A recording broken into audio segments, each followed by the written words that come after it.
لو أنزلنا هذا القرآن على جبل لرأيته خاشعا أنزلنا هذا القرآن على جبل لرأيته خاشعا أنزلنا هذا القرآن على جبل لرأيته خاشعا متصدعا من خشية وتلك الأمثال نضربها للناس لعلهم يتفكرون.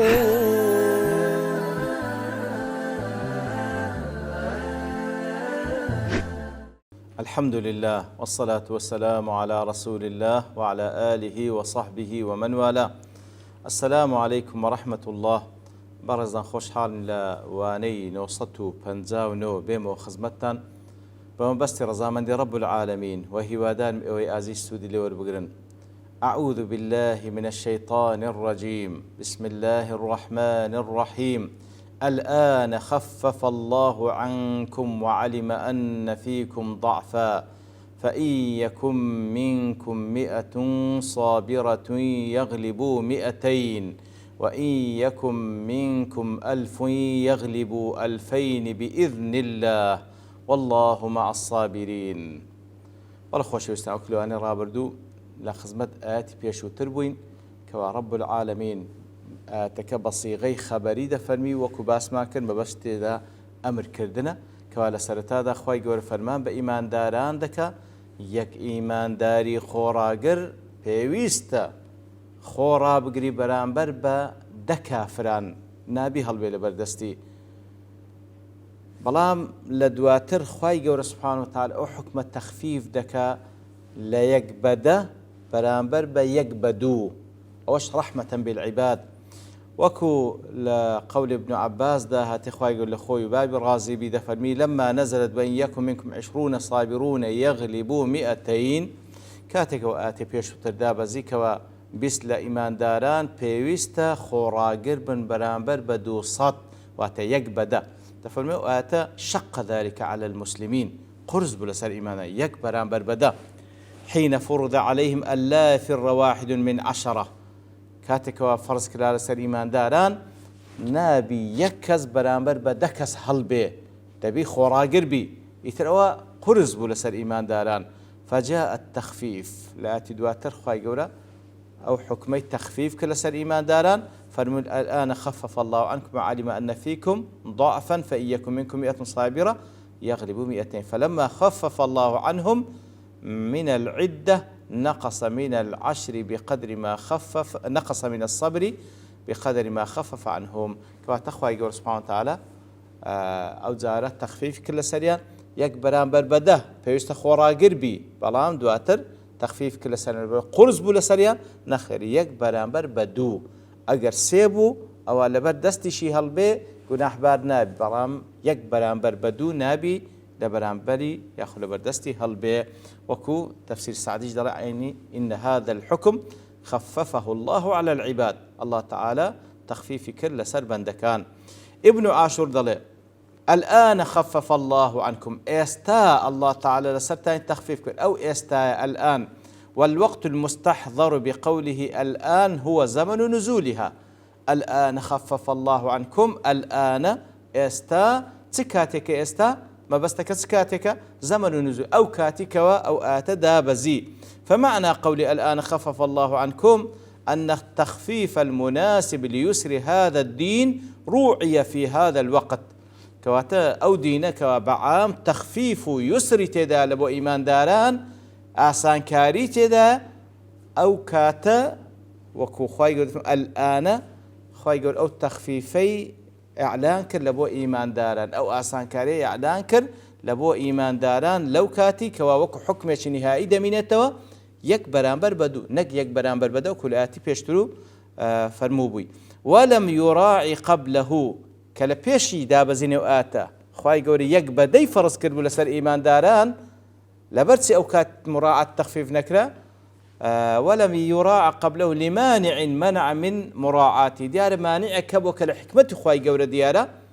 لوي أو كاتي يك بدبو بلا مكو حكم نهائي كوا تخفيفي كروزا يك بدو كوا أو حكم ابن تعالى رجع قيامته يتروج رحمة بالعباد كواتا حكم نهائي كوا يك برامبر بدو نبي هلبي بلام مكلفني بوي كوا يك برامبر بسي شربك بلام بيشتري دوا يك برامبر دش بيتن هر دبي شربك هر دبي خوراقر بي يتر لبر او يك برامبر بدوت او تخفيفي تدا كبعام لقى روحي شريعتك اذا قنزي كخواي يقول لبو ايمان داراني ناردي يريد الله بكم اليسر ولا يريد بكم العسر وكل قولك ابن عباسش خواي يقول لخوي باي رازي بك فرمي براستي قرز بو لسر ايمان داراني يك برامبر بدا يتر خواي يقول دواتر التخفيف فكر كوا او تخفيف لقى بابلين بعام روحي او دين شريعتي دا قنزي كخواي يقول يريد الله بكم اليسر كوا أخوي يقول يسر لبو إيما دبي بلام لبيش لو يك بدبو ديار أو كاتيش حكمتك هبو أخوي يقول لسرت هذا أو هاي بريار دابو فإن يكن منكم 100 صابرة يغلبوا 200 أقل لنقو 100 وتصد كسي خوراقر هبي يغلبوا 200 أواز دتواني ظالبي برامبر دو صد كس كواتيه صد برامبر بدو صد دبي خوراقر بي وزال دبي بسري وإن يكن منكم 1000 أجر 1000 كسي خوراقر لنقو هبي يغلبوا 2000 بإذن الله تتواني زال بي بسر 2000 كس لبرامبر كان بإذن الله تعالى والله مع الصابرين الله تعالى لقل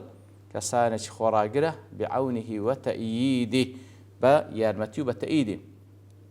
أزوك محرر لتفسير قول الله تعالى وإياكم منكم 1000 يغلبوا 2000 بإذن الله والله مع الصابرين فيه تحذير للمؤمنين من الغرور بدينهم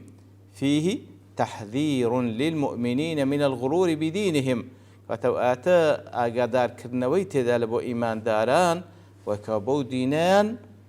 غرور نيانقر لألا يظنوا أن الإيمان وحده يقتضي النصر والغلب تاوكواتنا كان مادام إيمان دارا تبيهر نصرت بدزبينا وإن لم يقترن بصفاته اللازمة لكماله أجر سيش أو صفاتاني كوا بيوست بإيمان لبو كمال إيمان بيوست تيان داهبي ومن أعظمها الصبر والفقه كواتا راستا خايقول بابلين تأييد إيمان داران دكا نصرتيان بيدا بخشي بلام دبي أو صفاته أو مواصفاتي كوا بيوست بإيمان للازم إيمانا لبو كمال إيمان بيوست لأن بيتزي لوي صبر لو أنا صبروا والوافق يعني لبرا ماذا أخوة يقول فن كافر كان لا يفقهون تبي كواتا هم صبر يان هم فقه يان هبي تاوكو خواي جورة نصرتيان بداتا تاوكو خواي جورة نصرتيان بدا واروا هل محرر دلي والله مع الصابرين ولم يقل معكم الله تعالى لقى كسانيشي صابرة خوراقرة ولم يقل معكم نيفرموا لقلنقويا ليفيد أن معونته إنما تمدهم إذا صار الصبر وصفا لازما لهم كواتا معونته يارمتي رب العالمين كاتيك دانقاتي كالصبر آرام قلتم بتصفتش بردواميان لازم لبويان بتصفتش لازم بردوام لبويان إنزا خواهي قول سبحانه وتعالى تأييديان دكا توكو دليل تفسير قاسمي وهذه الآيات صورتها صورة الإخبار عن المؤمنين كوا توكل واني بيشوتريش باس ماكر كوا آتانا أو آتوا آت بيشوتريش بصيغي خبري هاتية دربار إيمان داران بأنهم إذا بلغوا هذا المقدار المعين يغلبون ذلك المقدار المعين في مقابلة من الكفار كواتا أجب قاتا وعدوك لآت بيشوتر يكبران بربدا لو آتش يكبران بربدو تفرمي أوا وكو صيغتش خبرية هاتية كأخوة يقول تفرمي لو حالتي إيمان داران سركوتو دبن وأن الله يمن عليهم بما جعل فيه من الشجاعة الإيمانية من نتيان لسردكا وتأييديان دكا بو صفتي أو كوا الشجاعة إيمانية تدا كواتا الصيغة كالصيغة خبرية هاتية وكل أوان راو الباسمك ولكن معناه وحقتها الأمر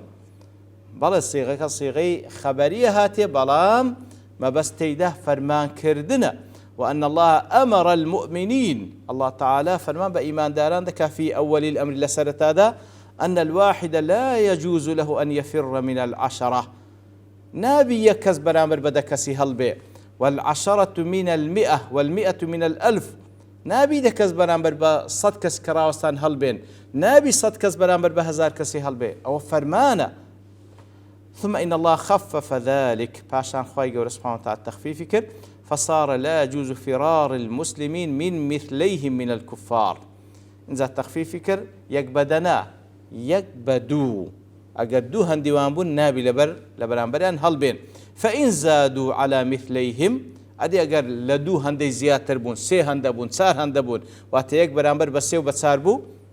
جاز لهم الفرار. لو حالتي أجر هلش بين لدستيان جائزة، ولكن يرد على هذا أمران. رام لير دعيني دليلواني كسانك دو برسيانيان لو دروز دبي، أحدهما أنها بصورة الخبر، والأصل في الخبر أن يكون على بابه. عندك دلين أخر آتانا بصيغي خبري هاتي، أصليش لصيغي خبري أو كوا خبري كديدا نج أمر بي، وأن المقصود بذلك الامتنال والإخبار بالواقع. وبستك خبرك أخوي جور ديدا بويك ما بستيش ديدا وكم من نتي أخوي جور فرمي يقبدا أخوي جور نصرتي عنده، يقبدو أخوي جور نصرتي عنده دواتر دفرمي. فبستك ويك أخوي جور وكم من نتي دسري عندك، والإخبار بالواقع باز لا واقع كيدك أو هابي صابر بن أخوي جورش من نتي اللي قلدك كواتا هندك أو هاي لك دنا. والثاني وبرسيارش كش تقييد ذلك العدد أن يكونوا صابرين بأن يكونوا متدربين على الصبر. كاتك لا باس كردني أودو عدده يكبران بربده يكبران بربدو خوي كاتك أنا صابر وخورا قربا واتا بابن تدريبيا كربي لسر صبر أو ذا خوي نصرتيان بيدا. ومفهوم هذا كواتا ويكالي ورجع أنه إذا لم يكونوا صابرين أجر صابروا خورا قرنبا فإنه يجوز لهم الفرار. كواتا أجر خورا قربا أجر بصيغة أمر شاتية أجر خورا قربا أو لبويان يكبران بربديان دواتي يكبران بربدو هالبي بلام أجر صابر نبان يجوز لهم الفرار جائزة أوان هالبين لبردستان